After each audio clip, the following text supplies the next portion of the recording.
What if the single moment you flinch, the instant you hesitate before a hard but necessary task, is the exact moment you give away your power? In a world that seeks the easy path, what if true strength, character, and self-respect are forged only in that first, steady, unblinking step forward into the difficulty you dread?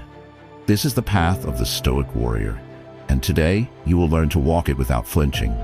Do the hard thing without flinching, compiled and published by Stoic Power. Lesson 1. Confronting challenges head-on. Imagine a legendary bullfighter, a matador, standing alone in the center of a vast, silent arena. The gate opens, and a powerful, charging bull, representing a great and intimidating challenge, thunders towards him.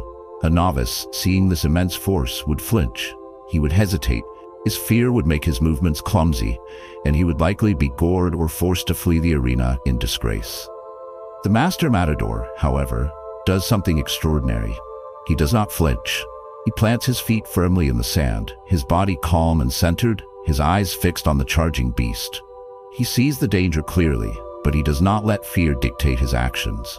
He stands his ground, and with a graceful, precise movement, he uses the bull's own furious momentum to guide it past him, unharmed and in complete control. The inner conflict for every one of us is that when the gate opens and the bull of a difficult challenge, a crucial conversation, a daunting project, a necessary life change charges towards us, our instinct is to flinch. The painful and debilitating problem is that this hesitation, this flinching, is a form of self-betrayal. Our natural instinct is to procrastinate, to avoid, or to run from difficult but necessary tasks. We tell ourselves we will do it tomorrow, or when we feel more prepared, or when the conditions are perfect. But this avoidance does not make the challenge smaller, it makes it larger. In the darkness of our procrastination, the bull of our imagination grows more fearsome, its horns sharper, its charge more terrifying. The challenge itself rarely gets worse, but our fear of it metastasizes, draining our energy, poisoning our peace of mind, and filling us with a low-grade dread that follows us throughout our days. We live with the anxiety of the impending confrontation, which is often far more painful and prolonged than the confrontation itself would have been. The transformative solution is to train ourselves to be the master matador, to embrace the powerful Stoic practice of confronting necessary challenges directly, immediately, and without flinching. The core idea is that avoidance is a form of self-inflicted suffering.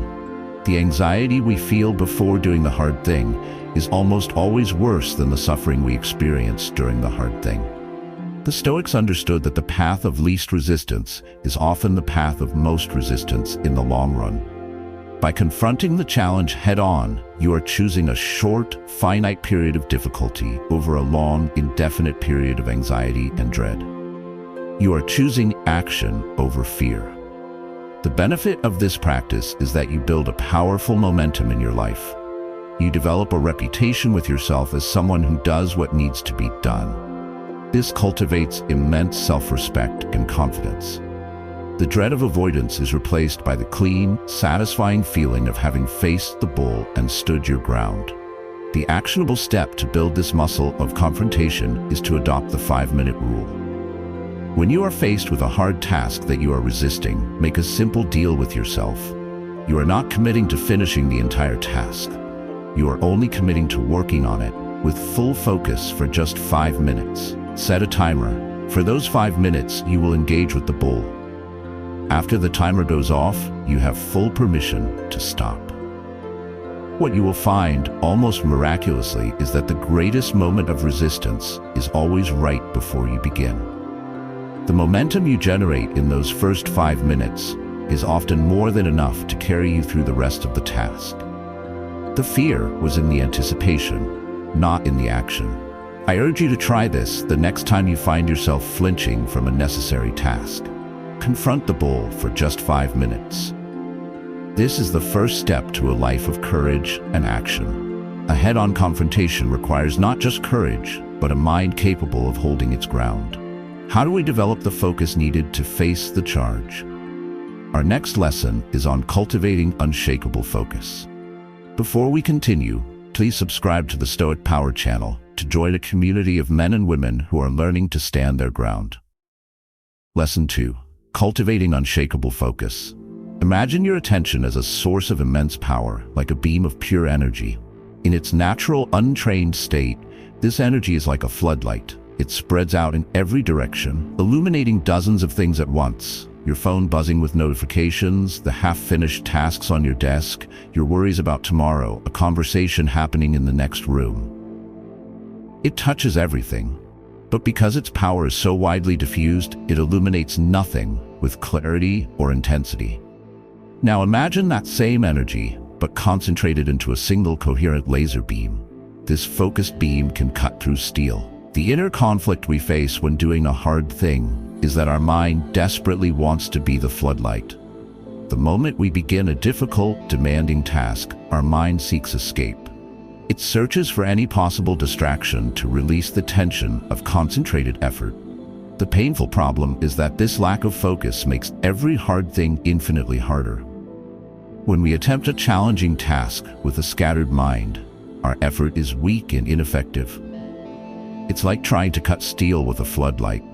The task takes longer, the quality of our work is poor, and we end up feeling frustrated and incompetent. This often leads to a vicious cycle. Because we cannot focus, the task feels harder, which makes us want to seek more distractions, which further weakens our focus. We end up abandoning the hard thing, not because it was impossible, but because we lacked the mental discipline to see it through. We blame the task, but the fault lies in our untrained attention. The transformative solution is to embrace the Stoic art of training your attention as you would train a muscle, deliberately practicing the skill of transforming your mental floodlight into a powerful laser beam. The core idea, central to Stoic practice, is the concept of prososche, a state of vigilant, continuous, and focused attention. The Stoics understood that our attention is our most valuable and most limited resource. Where we choose to place it, moment by moment, determines the quality of our life and the effectiveness of our actions. A disciplined mind is one that can place its full attention on a single point and hold it there, despite the siren calls of distraction. The benefit of cultivating this power is that you become extraordinarily effective. The quality of your work, your thinking, and your relationships will improve dramatically. But more importantly, you will find a deep sense of peace. The inner chaos of a scattered mind is replaced by the quiet, potent calm of a focused one. You gain mastery over your own mental environment. The actionable step to forge this mental laser is to practice with a distraction log. The next time you sit down to do a hard thing, take out a blank notepad and place it beside you. As you work, your mind will inevitably generate distracting thoughts. I need to check my email. I wonder what's new on social media. I should add milk to the grocery list. Instead of immediately acting on these impulses or fighting with them, simply and calmly write the distraction down on the notepad. Then immediately return your focus to the task at hand. The notepad acts as a holding pen for your distractions, acknowledging them without surrendering to them. By doing this, you are training your mind in two ways. You are learning to notice when your focus has wandered, and you are practicing the crucial skill of redirecting it back to your intended target. This is the mental equivalent of a bicep curl. I challenge you to use the distraction log during your next work session. See your distractions not as failures of focus, but as opportunities to train it. This intense focus is powerful, but many hard things are not sprints. They are marathons. How do we sustain our effort over the long haul? Our next lesson is on harnessing the profound power of patience. If this lesson has sharpened your thinking, please like this video to help it reach others. Lesson 3. Harnessing the power of patience. Imagine a master stonemason who has been tasked with building a great cathedral, a project that will take decades to complete. He does not show up to the worksite and get overwhelmed by the sheer scale of the task. He does not try to build the entire cathedral in a single day. He knows that is impossible. Instead, his entire focus is on laying one single stone today with absolute perfection. He checks its alignment, he ensures the mortar is just right, and he sets it perfectly in its place. He knows that the great and magnificent cathedral is not built by some grand, heroic act, but by the patient, humble, and relentless accumulation of thousands upon thousands of perfectly laid stones. The inner conflict we face when confronted with a long and difficult task is our profound lack of this craftsman's patience. The painful problem is that our modern culture has conditioned us for instant results. We want to get fit in a week, master a skill in a month, and build a career in a year. When we take on a truly hard thing, we get frustrated, discouraged, and often quit when we don't see immediate, massive results from our initial efforts. We lay a few stones, look up at the sky where the spires should be, and seeing nothing, we walk off the job, convinced it is impossible. Our impatience sabotages our greatest ambitions. The transformative solution is to adopt the mindset of the master stonemason, to fall in love with the process itself, and to harness the profound power of patience, understanding that all great and difficult things are accomplished through the consistent application of small, excellent actions over time. The core Stoic idea is to shift your focus entirely from the uncontrollable future outcome to the controllable present process. A Stoic does not worry about whether he will finish the cathedral. That is in the hands of fate. He pours all of his energy and virtue into laying today's stone well. His success is not defined by the completion of the project, but by the excellence of his effort in this very moment. The benefit of this process-oriented mindset is that it cures the disease of impatience. It eliminates the anxiety and frustration that come from being fixated on a distant, uncertain future. It allows you to find joy and satisfaction in the daily work itself, which in turn fuels your motivation to continue. You build momentum, one perfectly laid stone at a time. The actionable step to cultivate this patience is to use the process goal framework. For any large, hard thing you want to accomplish, sit down and clearly define what a single perfect day of effort would look like. Be specific and focus only on actions within your control. For example, if your goal is to write a book, a process goal might be to write for 1 hour with undivided focus and produce 500 words, good or bad. That's it. Your only goal for the day is to execute that perfect process. Whether the words are brilliant or terrible is irrelevant. Whether the book gets published is irrelevant. All that matters is that you laid your stone well today. By focusing only on the process goal each day, you will find that the daunting scale of the larger goal fades into the background. Your job is simple. Show up and lay your stone. This is how you build cathedrals. This is how you do the hardest things without flinching. I urge you to define a clear process goal for one of your long-term challenges. Focus on the stone, not the spire. Patience allows us to endure the length of the journey. But what about the fear that stops us from even taking the first step? Our next lesson is on the alchemy of transforming fear into action. Please comment below and share one process goal you can set for yourself this week. Lesson 4. Transforming fear into action. Imagine again the archer, but this time he is not calm. He is afraid. He is afraid of missing the target, afraid of being judged by the crowd, afraid of the tension in the bowstring. This fear is a powerful energy coursing through his body, making his hands shake and his mind race with images of failure. The fear paralyzes him. It is a chaotic, scattered energy that prevents him from acting. Now, imagine he takes a deep breath and makes a decision. He accepts the energy of the fear, but instead of letting it scatter, he consciously channels all of it, all that nervous tension, into the single, focused action of drawing the bowstring back smoothly and releasing the arrow toward the target. He has not eliminated the fear, but he has transformed its raw, chaotic energy into a single point of focused, forward motion. The inner conflict we face when doing a hard thing is that the fear associated with the task, the fear of failure, the fear of judgment, the fear of discomfort, often paralyzes us into complete inaction. The painful problem is that this paralysis is a self-fulfilling prophecy. The fear of failure makes us procrastinate, which in turn makes failure more likely. The fear of judgment makes us hesitant, which makes our performance weak and more likely to be judged harshly. The fear itself becomes the obstacle.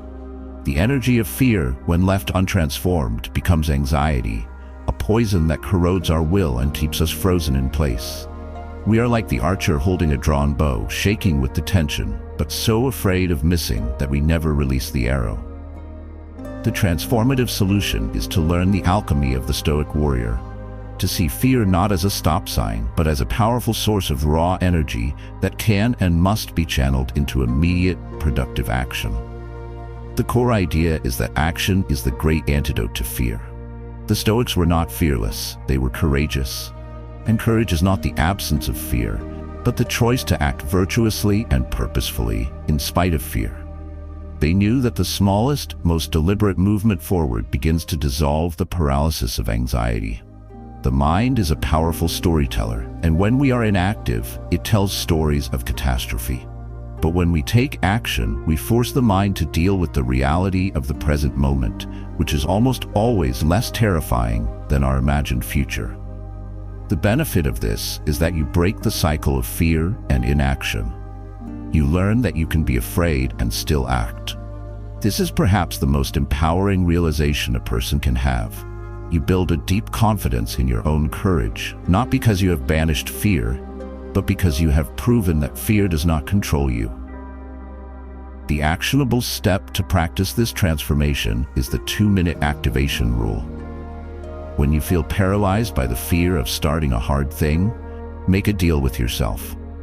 You will do the absolute smallest physical action possible to begin the task, and you will do it for just 2 minutes. If you are afraid of going to the gym, the action is just putting on your gym shoes and walking out the door. If you are afraid of writing a difficult report, the action is opening the document and writing one single sentence. If you are afraid of making a sales call, the action is dialing the first number. Set a timer for 2 minutes and do only that tiny initial step. This micro-action is too small for your fear brain to argue with. It bypasses the paralysis and creates forward momentum. What you will find is that once the 2 minutes are up, the inertia of inaction has been broken, and it is far easier to continue. You have channeled the tension of the bow into the flight of the arrow. I challenge you this week, the next time you feel frozen by fear, to use the 2-minute activation rule. Find the smallest possible first step and take it. Action is the cure. As we act, we will inevitably encounter obstacles. How do we navigate these without losing our momentum and grace? Our next lesson is on that very topic. Please subscribe to Stoic Power to continue learning how to transform your fear into your power. Lesson 5. Navigating life's obstacles with grace. Imagine again the mighty river flowing steadily on its long journey to the sea. Its path is not a straight line. It is filled with obstacles, massive boulders, steep cliffs, fallen trees. A foolish river would see a great boulder in its path as an injustice, a personal affront. It would spend all its energy crashing against the rock in a futile display of anger and frustration, getting nowhere. The wise river, however, does something different. It does not fight the boulder. It accepts its presence with a kind of powerful grace. It does not see the boulder as an end to its journey, but simply as a new feature of the landscape that it must navigate. It gracefully flows around the obstacle, its course altered but its purpose intact, its essential nature undiminished. The inner conflict we face when doing a hard thing is that we expect the path to be a straight, clear line. The painful problem is that when we inevitably hit an unexpected obstacle, a technical problem, a rejection from a gatekeeper, a sudden lack of resources, our typical reaction is one of anger, frustration, and self-pity. We act like the foolish river, crashing against the rock. We complain about the unfairness of the obstacle, we blame others, and we see it as a sign that we should quit. This emotional reaction to the obstacle often does more damage than the obstacle itself. It drains our energy, clouds our judgment, and halts our progress completely. The transformative solution is to adopt the wise, graceful mindset of the river. It is the Stoic practice of accepting obstacles, not as frustrating deviations from the path, but as a natural and even necessary part of the path itself. The core idea is one of the most powerful in all of Stoicism, famously articulated by Marcus Aurelius. The impediment to action advances action. What stands in the way becomes the way. The obstacle is not in the way of your work. The obstacle is your new work. It is no longer a problem, it is a curriculum. The obstacle is a test from the universe, asking you to practice a new skill. The rejection is a test of your persistence. The technical problem is a test of your creativity. The lack of resources is a test of your resourcefulness.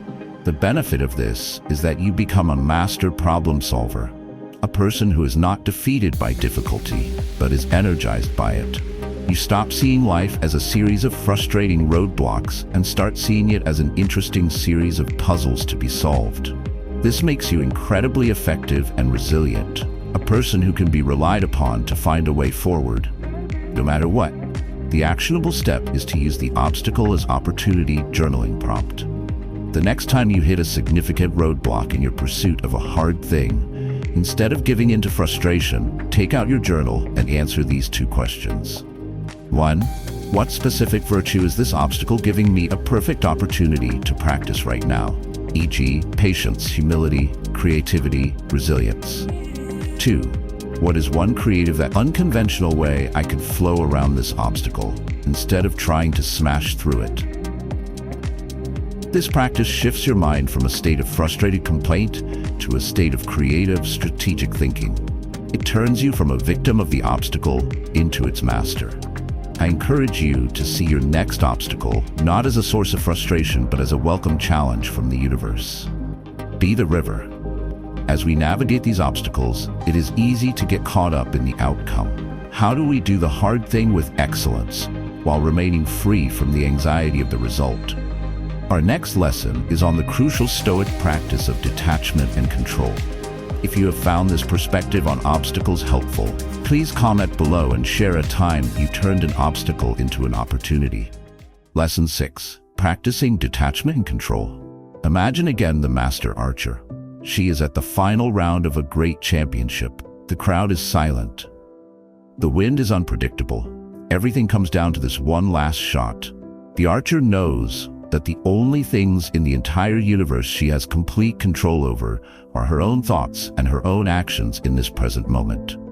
She focuses with serene intensity on her form, her solid stance, her steady grip, the smooth draw of the bowstring, the calm control of her breath, the perfect, clean release of the arrow. This entire process, the shot itself, is her domain, her kingdom. But the moment the arrow leaves the string, it enters a world she does not control. A sudden gust of wind, an unseen imperfection in the arrow's fletching, the beating of her own heart, any of these things could affect the arrow's flight. The inner conflict we face when doing a hard thing, especially when the stakes are high, is that we are archers who are obsessively, anxiously, and desperately attached to the arrow's final destination. The painful problem is that this attachment to a specific outcome that we do not fully control is the primary source of performance anxiety, and it paradoxically makes a good outcome less likely. When we are consumed with anxiety about whether we will succeed or fail, whether we will be praised or criticized, whether we will win or lose, our focus is fractured.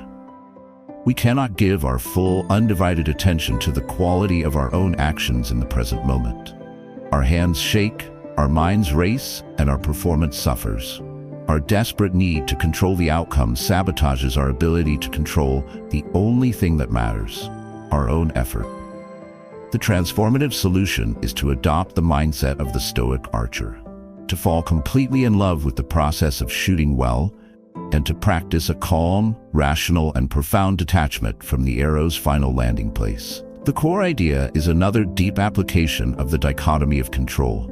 The Stoic warrior pours 100% of his effort, his excellence, and his virtue into the action itself, the part he controls.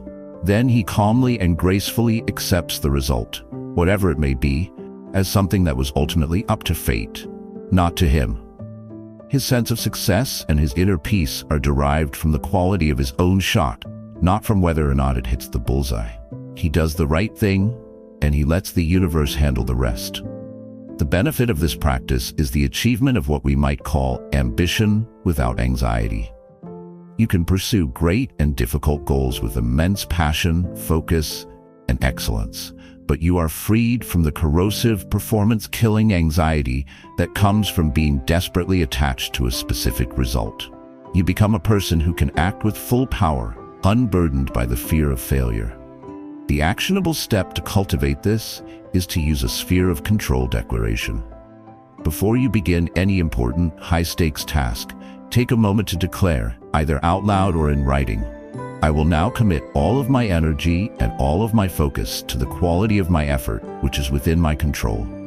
I will execute this process with excellence and virtue. I will willingly and peacefully accept the final outcome, whatever it may be, as something that is outside of my control. This simple declaration acts as a mental reset. It reminds you where your true responsibility lies, in the quality of your own actions, not in the whims of fate. It allows you to enter the arena with a calm heart and a focused mind. I urge you to use this declaration before your next important meeting, performance, or difficult task. Focus on shooting well and let the arrow land where it may. This is how you do the hard thing without flinching from the result. This brings us to our final lesson. How do we combine all these principles to reach new heights in our lives? The final lesson is on the power of perseverance. Please like this video if you are ready to focus on your effort, not the outcome.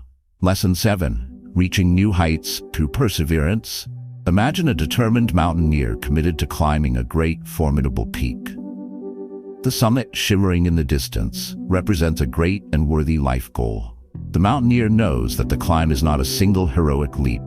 It is a long, arduous, and often painful series of thousands and thousands of individual steps. Each step requires focus, courage, and the endurance of discomfort.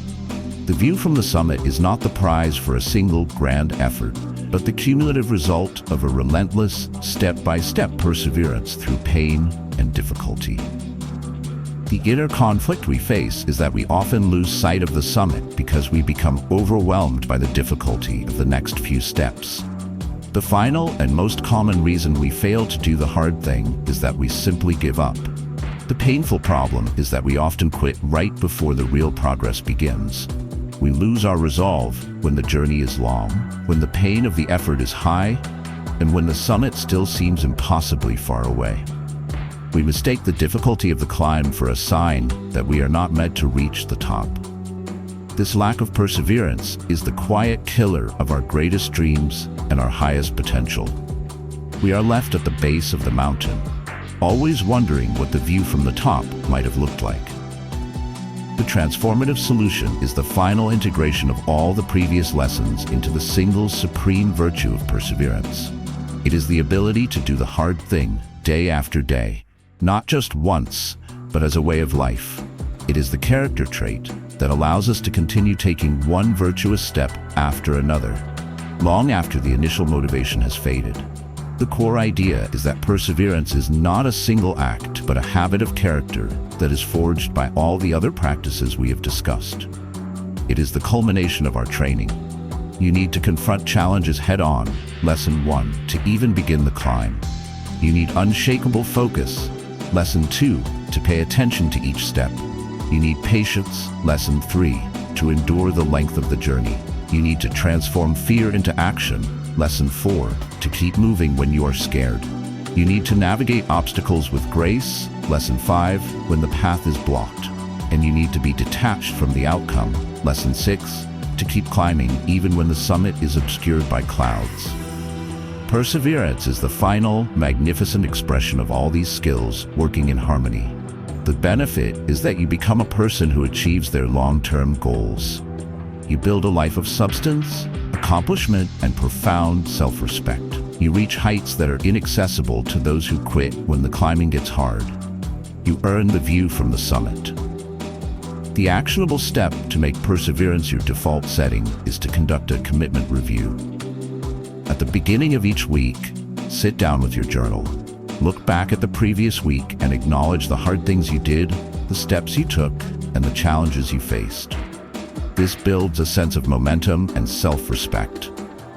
Then, look forward to the week ahead and recommit to the climb. Reaffirm your purpose and define the specific stones you will lay or the steps you will take in the next 7 days. This weekly ritual keeps your purpose at the forefront of your mind and continually reinforces your identity as a person who does not quit. It is the practice of the mountaineer who every morning recommits to the day's climb. I encourage you to begin this weekly review. It is the master habit that binds all the others together and ensures you will continue to persevere on the path to your highest self. We have journeyed through the 7 great disciplines of the Stoic warrior, from the courage to confront the bull head-on to the perseverance of the mountaineer climbing toward the summit. This path teaches us that the ability to do the hard thing without flinching is not about being fearless or unfeeling. It is about building a character of such profound strength and discipline that our actions are guided by reason and virtue, not by fear or discomfort. Thank you for taking this time to learn how to build a life of courage and action. If this video has served you on your journey, please like this video, comment with your greatest takeaway, and subscribe to the Stoic Power channel for more content on forging an unconquerable mind and a life of purpose.